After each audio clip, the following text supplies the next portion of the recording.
ก่อน เป็นไปตามแผนหรือวะ ทำไมไม่ไปตามแผ นี่มัน นเล เกิ ย ดบ้าอะไรขึ้น บ้า เดี๋ยวก่อนข้าต้องกลับ ข้า ทา ดู งก่อน เดี๋ยว เพื่อ ก่อ ให้ น สายทิศเพื่อให้สายทิศ ข้า อ ต้อง อก กลับ คิว ไป ของ วัด เจ้าหมอนั่นแหละ แล้วบอกสายที่ก็สิแล้ว แล้วก็เราอาจจะมีคนต้องจุดพวกมันไอ้ทำทีมันมาสินะเดี๋ยวก่อนสายทิศ เดี๋ยว เรา ขอ ต้อง สาย ไป ที่ ไอ้มัน ขาดอัปเด เดี๋ยว ต ก่อนทำไมแกไม่อัปเกรด ยอด จิ กา ปาตมิตร รับ ข้ารู้สึกว่า ตอนนี้ พอ ข้า เจอพันธุนิที่ยอมจะอัปเกรดฉันแต่ฉันขอ รู้หรอกไอ้ท่านจะมี ขอทำให้มัน แล้ว คุ้มห เจ้า น่อย มาขายไปไหน เพราะรู้สึกว่าการอัปเกรดในครั้งนี้ ข้าห้องน้ำอยู่ ฉันต้องเสียสละ บ้า ให้ เลย เขานะ คนบ้าเลยห้องน้ พวกนั้นไม่เข้าใจหรอกว่า ำ ต้องไปสู้กับพวกมัน เดี๋ยวข้าจะกลับมา ที่เลยจะแกมาก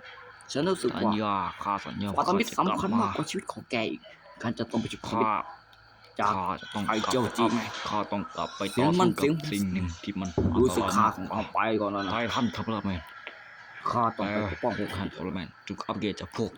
มันคือพวกอะไรกันแน่นะ แล้วข้า พวกมันมีสกิลดี ต่อแล้ว มาจากอวกาศ ไปที่ท้าประติดเถื่อน ข้าดูแต่ข้าชื่อว่าแอสโตนะกัน ข้า นะ รู้สึกว่ามันคือท้า ไปจัดการไอ้พวกแอสโตกันดีกว่า พันธมิตร บ่อยพวกสเกต เขา เขา สู้ สู้ แท แท น น กั กัน น อา อา ต้ ต้ อ อง ง ตา ตาย ย ท่าน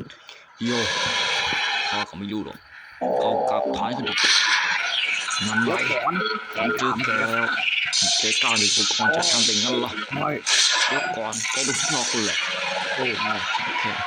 ไปแค่เอาโอ้ยไปกินซะเดี๋ยวร้อยซะแกคนนี้วะเดี๋ยวก่อนไม่จริงเหรอมันฆ่าตายไม่ได้แกทำไมฆ่าต้องฆ่าตัวเองแกตายซะแกไม่สมควรที่จะเกิดขึ้นแกมันเป็นพวกแอสโตกูก็จะเชื่อฉันหมดเลยเดี๋ยวก่อน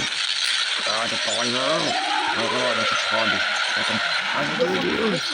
เดี๋ยวก่อนอะไรนั่น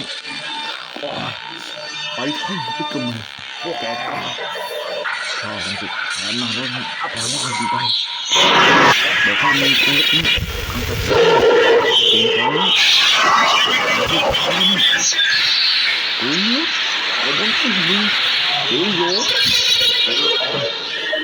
โอ้ยแกต้องลอยบอลติ๊กนี่นี่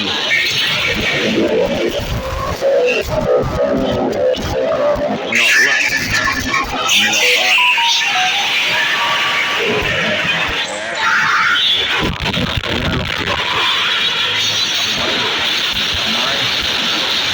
เดี๋ยวก่อน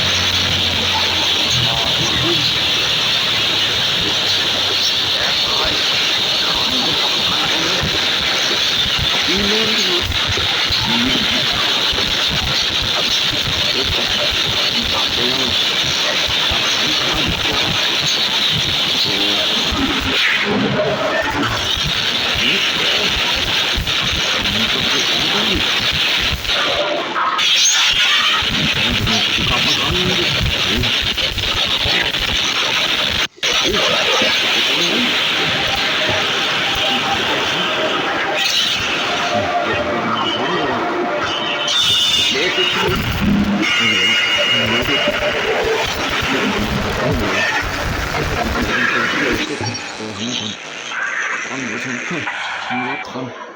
ข้ากลับมาแล้ว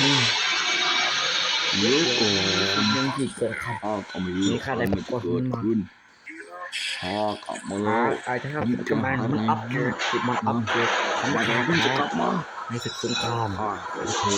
หวังว่าเขาจะอัปเกรด คือ ขาด อ เอง อกจริงๆออกไปจาก แล้วหวังว่าข้าคงจะอัปเกรดการดีกว่าเชื่อว่าฉันไม่ทีนี้ฉันเป็นใครเนี่ย น้องไปรับ ก็จะประมาณทุกวันให้มากเลยไปประวัติให้เป็นมากกว่า น้า นั้น ที่ประโยชน์ของพวกนา ข้าย จะอัปเกรด ควรจะรู้ว่าไอ้คุณ จ้าร้อย มาต่อกันเหตุ โอ้ย ข้าอยาก ดี รู้ แมน ว่า ข้าม การต่อสู้กับพวกมันเป็นเรื่องที่ยาก แต่รู้สึกว่ามีสิ่งหนึ่งพวกมันมีชีวิตตัวหนึ่ง เราต้องอัปเกรดให้มีเร็วมากกว่านี้ข้ารู้สึกว่า ทา จะ ง มี ต่อไป สิ่ง ของเขา ที่ เนี่ย สำคัญมาก การควบคุม ข้ารู้สึกว่า ข้า มั เขา นจะ จะ มี มี ใคร ไม่ช่วยกัน ตี ป โจ ระ ท มาณ ย์ ได้ ของรวมวงของพวกเราอ อ๋อยู่ โทษจริงๆครับอาจจะไม่ใช่ว่าอัปเกรดต่อสู้แล้วพันธมิตรเขาจะผู้น้อยมากจะไม่ช่วยกันอัปเกรด แต่ว่า ผมยาวเลยหมด ไม่ช่วยเรา จะทำให้ผู้น้อย เดี๋ยว ไม่ ก่ ผิดหวั อน งแล้ว เราต้อง ข้าขอโทษ แกไม่ไหวฉันขอโทษขอโทษ งั้น ฉัน เรางั้นเราไปดู เกิดช้าขึ้น ข่าวว่ามันจะเจอเผ่าพันธุ์ใหม่ ไม่กลับการเราจะไม่รู้จะว่ามันเยอะกว่าน่าจะถึง